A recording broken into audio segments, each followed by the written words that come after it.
Japan's Mount Fuji's UNESCO World Heritage status is under threat due to over-tourism.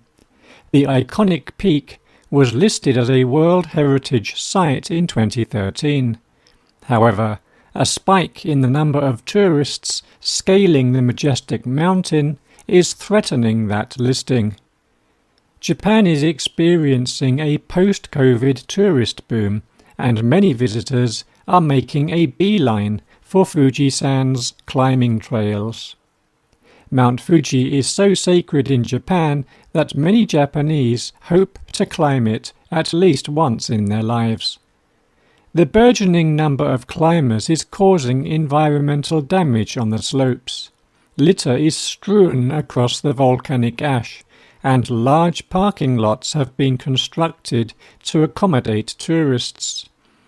These are an eyesore on the mountain's once pristine habitat. A local official told reporters that Fuji faces a real crisis. Tourism has become uncontrollable, and we fear that Mount Fuji will soon become so unattractive nobody would want to climb it. He added, "Fujisan is screaming in pain. We can't just wait for improvement.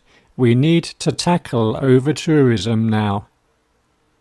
The mountain's fifth base station has seen a 50% jump in visitors since 2013, with about 4 million visitors this summer.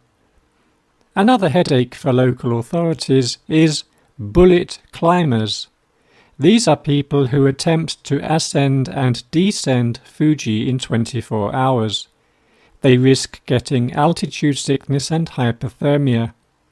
The official climbing season ended on Sunday, giving Fuji a respite from further damage.